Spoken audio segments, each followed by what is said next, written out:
నమస్తే ఫ్రెండ్స్. రీసెంట్‌గా union government తీసుకొచ్చిన యూపీఎస్ గురించి మనతో పాటు మాట్లాడడానికి మనతో పాటు ఉన్నారు డాక్టర్ జయప్రకాష్ నారాయణ గారు. నమస్తే జేపీ గారు. నమస్తే పృథ్వీ. సార్, గత 2 సంవత్సరాల నుండి గవర్నమెంట్ ఎంప్లాయీస్ ఓపీఎస్ కావాలనే డిమాండ్కి సొల్యూషన్గా union government unified pension scheme యూపీఎస్ని తీసుకొచ్చింది. అసలు ఈ ఓపీఎస్ ఏంటి, యూపీఎస్ ఏంటి, మధ్యలో వచ్చిన ఎన్పిఎస్ ఏంటి?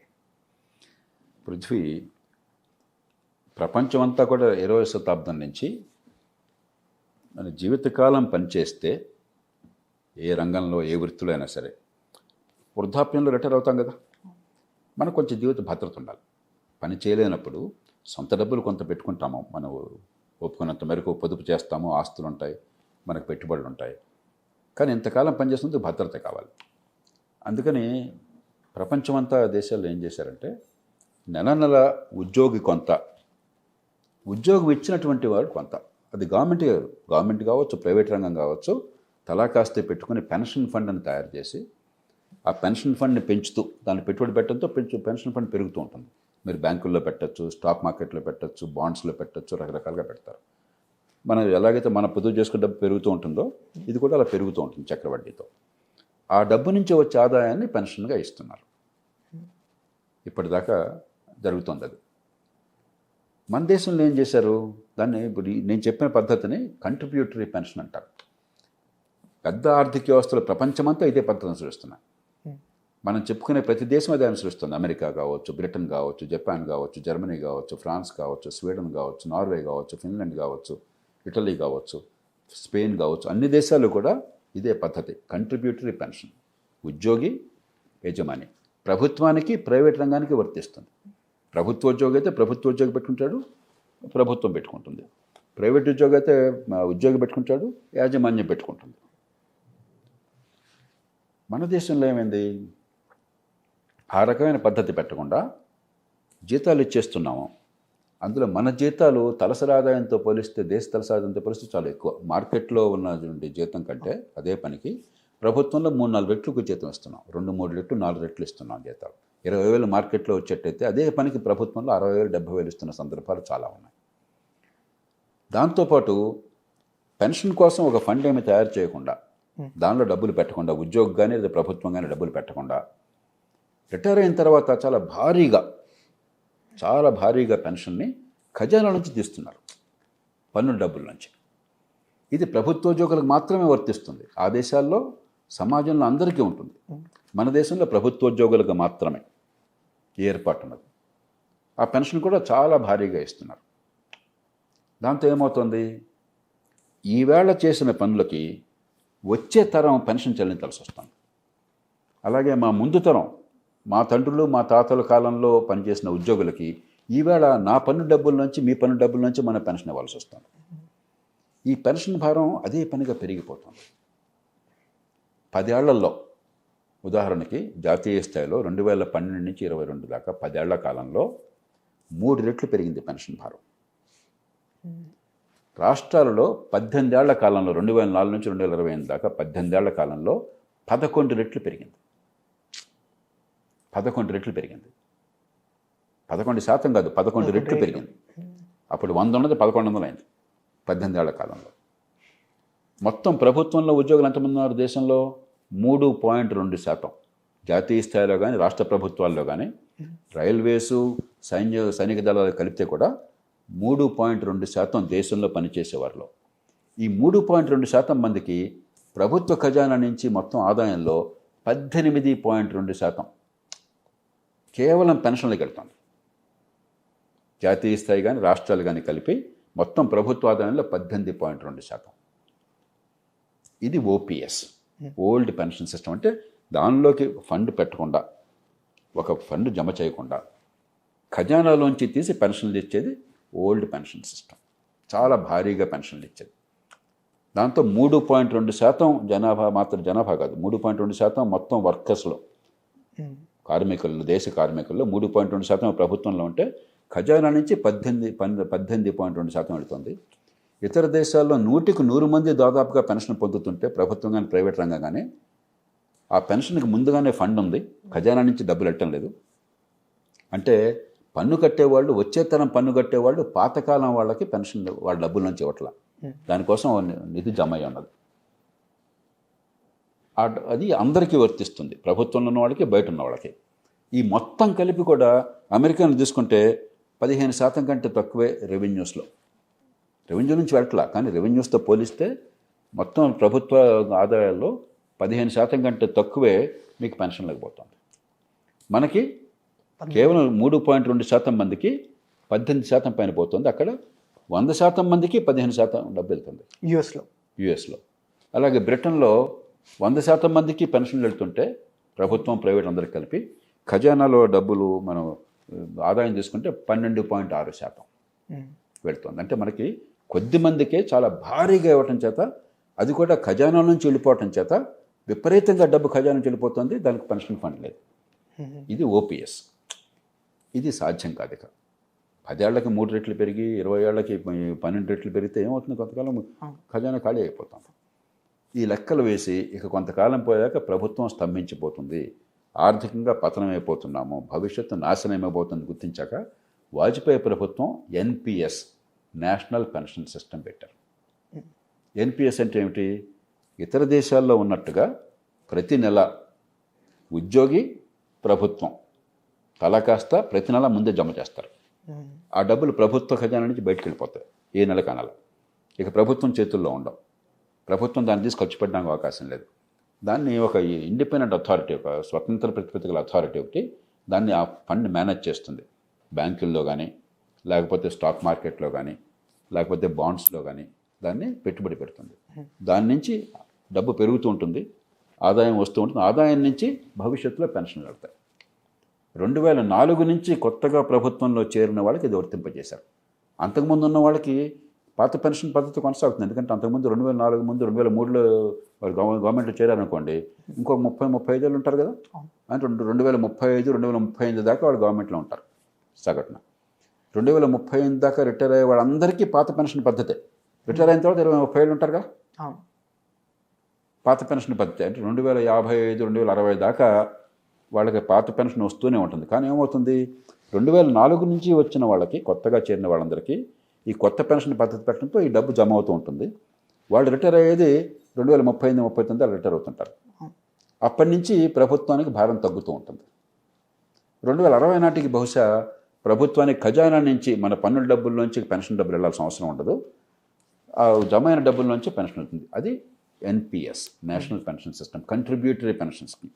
అంటే ప్రతి నెల జమ చేసి దాని నుంచి డబ్బులు ఖర్చు పెట్టడం అనేది ఇది అవసరం. ఇది లేకపోతే మన భవిష్యత్తు అంధకారం అయిపోతుంది, నాశనం అయిపోతుంది. ప్రభుత్వ ఖజానాకి డబ్బులు ఏమి ఉండవు ఇంకా. కానీ ఎంప్లాయీస్ కొంచెం ఆందోళన మొదలెట్టారు. ఇది బాగానే ఉంది, కానీ మార్కెట్లో మీరు పెట్టుబడి పెడితే ఆ డబ్బులు, పెన్షన్ ఫండ్ మార్కెట్లో గ్యారంటీగా రేపు పొద్దున్న డబ్బులు వస్తాయని లేదు, నమ్మకం లేదు కదా. స్టాక్ మార్కెట్లో ఒకటి పెరుగుతుంది, ఒకప్పుడు పెద్ద పెరగదు, అలాగే ఉండిపోతుంది. ఒకప్పుడు పడిపోతుంది. 1929లో గ్రేట్ డిప్రెషన్ అని చెప్పిన వచ్చి మొత్తం స్టాక్ మార్కెట్ క్రాష్ అయిపోయింది. అంటే స్టాక్ వాల్యూ 0 అయిపోయింది దాదాపుగా. మరి మేము పెట్టిన డబ్బంతా అక్కడ పెడితే మా భవిష్యత్తు భద్రత ఏమిటి అని పాత పెన్షన్ పద్ధతి కావాలని మొదలెట్టారు. దానికి ఇవాళ జాతీయ స్థాయిలో ప్రభుత్వం చేసిన పని ఏమిటంటే, ఆల్ రైట్, భవిష్యత్తుని కాపాడాలి, వచ్చే తరం మీద భారం లేకుండా, దేశ ఆర్థిక భవిష్యత్తు నాశనం కాకుండా ఉండాలి. అదే సమయంలో మీకు భరోసా ఉండాలి. జీవితం అంతా మీరు కష్టపడ్డప్పుడు మీరు భవిష్యత్తులో రిటైర్ అయిన తర్వాత నాకు గ్యారంటీగా ఎంత డబ్బు వస్తుందో నమ్మకం ఉండాలని చెప్పని పాత పెన్షన్ పద్ధతిలో ఎంత డబ్బు వస్తుందో అంత డబ్బుకు తక్కువ కాకుండా ఏర్పాటు చేశారు. అంతకంటే ఎక్కువ వస్తే అది మీదే. అంతకంటే ఎక్కువ ఆదాయం వచ్చిందనుకోండి పెన్షన్ ఫండ్లోంచి, అది మీ డబ్బే. అందుకంటే తక్కువ వస్తే ప్రభుత్వం ఇస్తుంది. దానికోసం ప్రభుత్వం ఏం చేస్తుంది, ఇప్పటిదాకా 14% జాతీయ స్థాయిలో ప్రభుత్వం ఇస్తుంది. 10% ఉద్యోగం పెడుతుంటే ప్రతి నెల 14% ప్రభుత్వం పెడుతుంది. 14%ని 18.5, మరొక 4.5% పెంచారు. ఉద్యోగం మీద భారం పడకుండా ఇంకా అదనంగా ఇస్తాం డబ్బుల్ని, దాన్ని పెట్టుబడి పెడతాము. ఇంకా అయినా కొడుతుంటే మేము భర్తీ చేస్తాం. కాబట్టి ఉద్యోగికి గ్యారంటీగా హామీ. పాత పెన్షన్ పద్ధతిలో ఉన్నట్టుగా చాలా భారీ పెన్షన్, ప్రపంచంలో ఎక్కడ లేని పెన్షన్ని వాళ్ళు ఏర్పాటు చేసే ఏర్పాటు గ్యారంటీగా హామీ ఇచ్చే రకంగా అమలు చేస్తున్నారు. కాబట్టి ఇది చాలా మంచిది. ఇప్పుడు ఉదాహరణకి మీరు అమెరికాను తీసుకోండి, ఇందాక అనుకున్నాం. అక్కడ సగటు పెన్షను ఇప్పుడు ప్రస్తుతం బహుశా $18,000 ఉంటుంది సంవత్సరానికి. అంటే దేశం మొత్తంలో తలసరి ఆదాయంలో 4వ వంతు అది 25%. Hmm. బ్రిటన్ తీసుకోండి, సగటు పెన్షన్ 8,700 పౌండ్లు 9,000 పౌండ్లు ఉంటుంది. అంటే తలసరి ఆదాయంలో, జాతీయ ఆదాయంలో, తలసరి ఆదాయంలో, దేశంలో తలసరి ఆదాయంలో, సగటు ఆదాయంలో బహుశా 21-22% ఉంటుంది. మన దేశంలో సగటు పెన్షను 5,40,000 రూపాయల పైన ఉంటుంది. 5,40,000, 5,50,000 రూపాయలు ఉంటుంది. అంటే నేను చెప్పేది 2-3 ఏళ్ల క్రితం. అంటే జాతీయ ఆదాయం, దేశంలో తలసరి ఆదాయం కంటే 2.5 రెట్లు ఎక్కువ ఉన్నది. అక్కడ 4వ వంతు లేక 5వ వంతు, మనకు 2.5 రెట్లు. ఆ పెన్షన్ ఇప్పుడు భరోసా ఇచ్చారు గవర్నమెంట్. కాబట్టి ఇప్పుడు కూడా చాలా ప్రపంచంలో ఏ పెద్ద దేశంలో లేనంత ఎక్కువ పెన్షన్ని ప్రభుత్వ ఉద్యోగులకు ఇస్తున్నారు. ఇది కూడా ప్రభుత్వ ఉద్యోగులు మాత్రమే ఈ రాయితీ. ప్రైవేట్ రంగంలో మరి వాడు చూసుకోవాలి, కంపెనీలు చూసుకోవాలి. కాబట్టి ఇది చాలా పెద్ద రాయితీ. ఇది ప్రభుత్వ ఉద్యోగులు గొప్ప ఫలాన్ని పొందారు. ఎందుకంటే ఈ దేశంలో మరి ఇప్పటిదాకా వాళ్ళకి ఇస్తున్నారు కాబట్టి, వాళ్ళకి సంఘటిత బలం ఉంది కాబట్టి. మరి రాజకీయ పార్టీలు రాష్ట్రాల్లో, కొన్ని రాష్ట్రాల్లో ముందు చూపు లేకుండా పాత పెన్షన్ పెట్టేస్తాం, కంట్రిబ్యూషన్ లేకుండా అని చెప్పి రకరకాలుగా హామీలు ఇచ్చి అమలు చేయడం మొదలెట్టారు. ఆ రాష్ట్రాలు దివాళా అంచులు ఉన్నాయి. ఉదాహరణకి మీరు హిమాచల్ ప్రదేశ్ తీసుకోండి, పంజాబ్ తీసుకోండి, మధ్యప్రదేశ్, ఛత్తీస్గఢ్, రాజస్థాన్, జార్ఖండ్, ఈ అన్ని రాష్ట్రాల్లో పాత పెన్షన్కి వెళ్తామని మొదలెట్టారు. మళ్ళీ బీజేపీకి అధికారంలోకి వచ్చి కొన్ని రాష్ట్రాల్లో మధ్యప్రదేశ్, ఛత్తీస్గఢ్, రాజస్థాన్లో మరి వెనక్కి వెళ్ళే ప్రయత్నం చేస్తోంది. పశ్చిమ బెంగాల్లో అసలు పాత పెన్షన్ నుంచి కొత్త పెన్షన్ సిస్టమ్కి రాలా, జాతీయ పెన్షన్ పద్ధతి. కాబట్టి పశ్చిమ బెంగాల్ గ్యారంటీగా భవిష్యత్తులో ఆర్థిక భవిష్యత్తు అంధకారం అయిపోతుంది వాళ్ళు మారకపోతే. ఇంకా రాష్ట్రానికి భవిష్యత్తు లేదు, ఆర్థికంగా కుప్పకూడటం ఖాయం. కాకపోతే ఇవాళ కాదు, ఇంకో 20 ఏళ్ళు పోయిన తర్వాత తెలుస్తుంది అదేం జరుగుతుందో, ఇంకో 10 ఏళ్ళు పోయిన తర్వాత. మరి ఈ రాష్ట్రాలు రేపనేది అన్నట్టుగా ప్రవర్తిస్తున్నాయి. ఆ నేపథ్యంలో జాతీయ స్థాయిలో ప్రభుత్వం ఒక మంచి మార్గాన్ని చూపెట్టింది. ఆంధ్రప్రదేశ్లో మొదలెట్టారు ఈ ప్రయత్నం, గ్యారంటీడ్ పెన్షన్ అని చెప్పాను. అలాంటిదే కాస్త మార్పులు చేర్పులతో జాతీయ స్థాయిలో అమలు చేస్తున్నారు.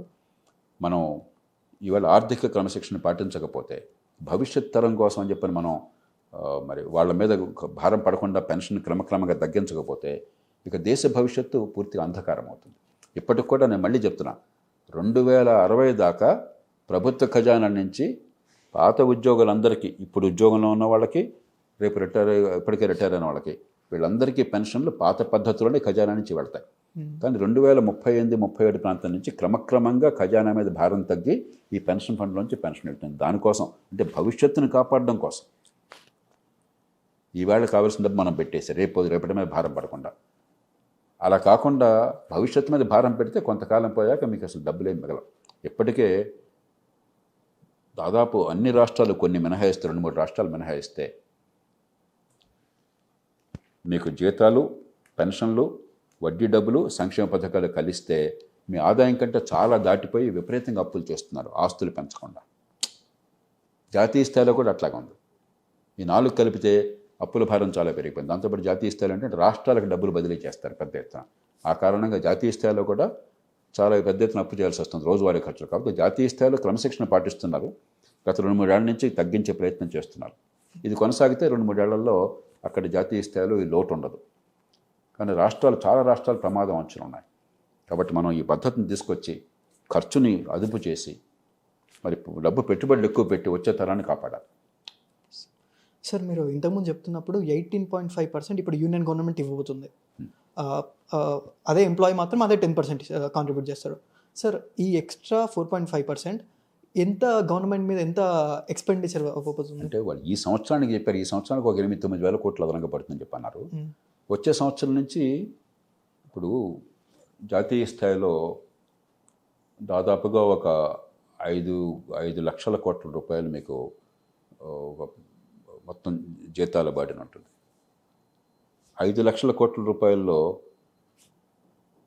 ఆర్మ్డ్ ఫోర్సెస్కి ఈ పాత పెన్షన్ పద్ధతి కొనసాగిస్తున్నారు. అది కూడా మారాలి.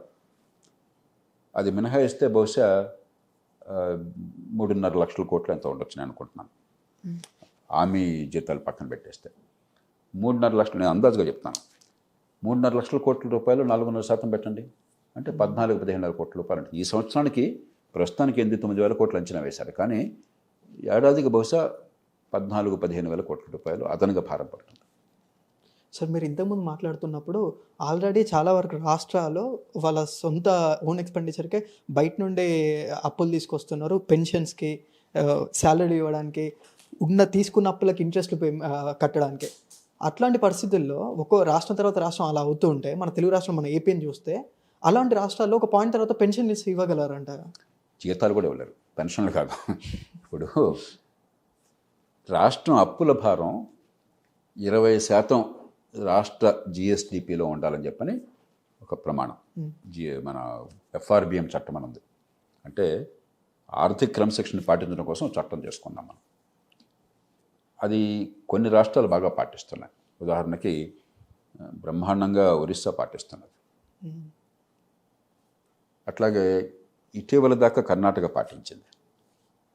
ఈ మధ్యకాలంలో బాగా క్రమశిక్షణ బాగా అమలు చేసి ఉత్తరప్రదేశ్ కొంచెం పాటిస్తున్నది, కాస్త అటు ఇటుగా. కానీ కొన్ని రాష్ట్రాలు పూర్తిగా హద్దు మీరిపోయి హిమాచల్ ప్రదేశ్ కానీ, లేకపోతే రాజస్థాన్ కానీ, లేకపోతే పంజాబ్ కానీ, పశ్చిమ బెంగాల్ కానీ, ఈ 4 రాష్ట్రాలు ప్రధానంగా 50% దాటిపోయినాయి. అప్పుల భారం స్థూల ఉత్పత్తిలో 50% దాటిపోయింది. 20% ఉండాలి, గుర్తుంచుకోండి.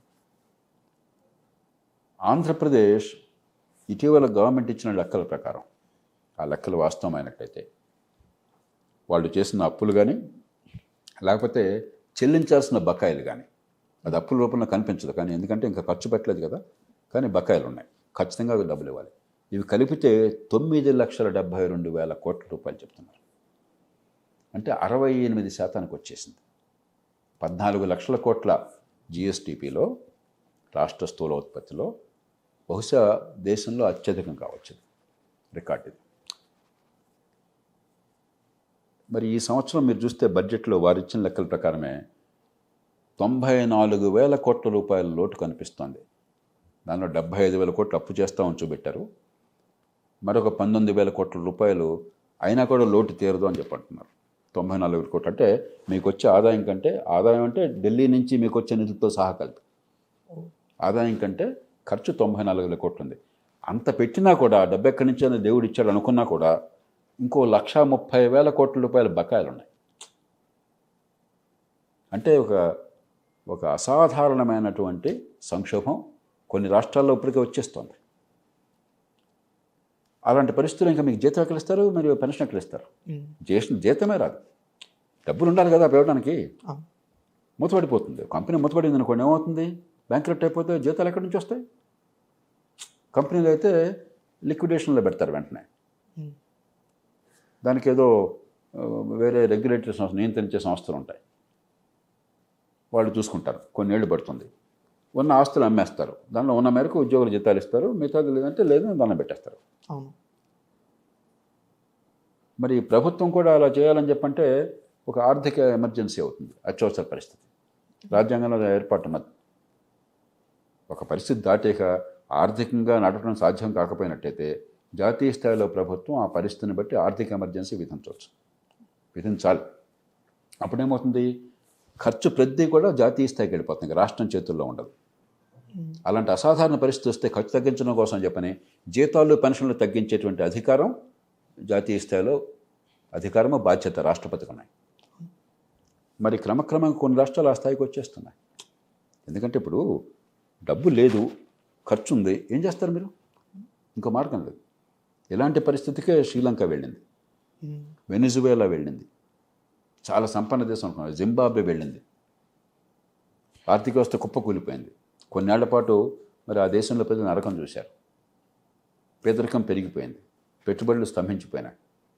కాబట్టి జాతీయ స్థాయిలో కొంత క్రమశిక్షణ పాటిస్తున్నారు, కొన్ని రాష్ట్రాల్లో పాటిస్తున్నారు, కొన్ని రాష్ట్రాలు చాలా సంక్షోభభరితంగా ఉన్నాయి. కాబట్టి చాలామంది అర్థం కాని విషయం ఏంటంటే ఆ పరిస్థితి వస్తే మీకు జీతాలు కూడా రావు, జీతాలు కూడా తగ్గించాలి. సరిగ్గా పెన్షన్లు ఎక్కడ వస్తాయి? ఇప్పుడు ఈ యూపీఎస్ పెన్షన్ అయినా కూడా పెన్షన్ ఫండ్ వేరే ఉండి దాని నుంచి వచ్చే ఆదాయం అంటే ప్రభుత్వ ఖజానా ఎట్లా ఉన్నా కూడా ఆ డబ్బులు వాళ్ళకి వెళ్ళిపోతాయి. అలా కాకుండా అక్కడ డబ్బులు రాలేదు, గవర్నమెంట్ నుంచి డబ్బులు కొంత వేయాల్సి వస్తుంది, గవర్నమెంట్ కొలాప్స్ అయిపోయింది, ఎక్కడి నుంచి ఇస్తారు మీరు? మీదే డబ్బులు ఉంటే కదా. కాబట్టి సర్కారు డబ్బుల్ని సరిగ్గా క్రమశిక్షణ పాటించకపోయినట్టయితే దేశం ఏమైనా కూడా నాకు డబ్బులు వస్తాయన్న ఉద్దేశంతో కొంతమంది ఉద్యోగులు ఉన్నారు. చాలా భ్రమలో ఉన్నారు మీరు, చాలా భ్రమలో ఉన్నారు. ప్రభుత్వ ఆర్థిక క్రమశిక్షణ నుండి డబ్బులుంటేనే మీకు వచ్చేది. అది లేకపోతే ఎలాగైతే ప్రైవేట్ కంపెనీల్లో జీతాలు ఇవ్వలేకుండా మూతపడిపోతుందో, ప్రభుత్వం మూతపడిపోతే మీకు జీతాలు బత్యాలు ఉండవు. ఆ పరిస్థితి రాకుండా కాపాడడం దేశానికి అవసరం. సార్ 2004లో ఎన్పిఎస్ తీసుకొచ్చినప్పుడు అన్ని రాష్ట్రాలు ఎక్సెప్ట్ వెస్ట్ బెంగాల్ తప్ప, పశ్చిమ బెంగాల్ తప్ప అందరూ ఆమోదించారు. ఎందుకంటే ప్రారంభించింది వాజ్పేయి ప్రభుత్వం, ఎన్డీఏ. కానీ దాన్ని బాగా కొనసాగించింది మన్మోహన్ సింగ్ ప్రభుత్వం, యూపీఏ. అలాగే అన్ని రాష్ట్రాలకి జాతీయ స్థాయిలో ప్రభుత్వం రాయితీలు ఇచ్చింది. మీరు దీనికి రండయ్యా, మీకు కొన్ని రాయితీలు ఇస్తామని చెప్పి అప్పులు కొన్ని మాఫీ చేశారు. ఒక పశ్చిమ బెంగాల్ తప్ప మార్క్సిస్ట్ ప్రభుత్వం అన్నది ముందు చూపు లేకుండా పశ్చిమ బెంగాల్ దాన్ని తిరస్కరించారు. మిగతా అన్ని రాష్ట్రాలు ఆమోదించినాయి. హాయిగా కొనసాగింది. కానీ మళ్ళీ రాజకీయంగా కొంతమంది ఉద్యోగులు గొడవ పెట్టగానే దేశ భవిష్యత్తు ఏమవుతుందో మనకు అనవసరం, రాష్ట్ర భవిష్యత్తు మనకు అనవసరం, ఇవాళ ఓటు కావాలని చెప్పని మళ్ళీ పాత పెన్షన్ పెట్టి తెస్తామని చెప్పని మరి ఇందాక కొన్ని రాష్ట్రాలు అనుకున్నాం మనం, ఆ రాష్ట్రాల్లో పెట్టారు. మన అదృష్టం కొద్దీ కర్ణాటక, తెలంగాణలో హామీ ఇచ్చినా కూడా ఎన్నికైన కాంగ్రెస్ ప్రభుత్వాలు కాస్త విజ్ఞత ప్రదర్శించి మౌనంగా ఊరుకున్నాయి. కానీ సార్ రాష్ట్రాల్లో ఇప్పుడు యూపీఎస్ తీసుకొచ్చినాకనే కొందరు కాంగ్రెస్ లీడర్లే ఓపీఎస్ఏ తీసుకురావాలి మళ్ళీ రిటర్న్ అని అంటున్నారు. రాష్ట్రాలు దీన్ని అడాప్ట్ చేసుకుంటాయంటారా? అపోజిషన్ అప్పుడు మన్మోహన్ సింగ్ లాంటి వారైనా ఉన్నారంట. చెయ్యకపోతే రాష్ట్ర భవిష్యత్తు వల్లకాడే, నేను నిర్ద్వంద్వంగా చెప్తున్నాను.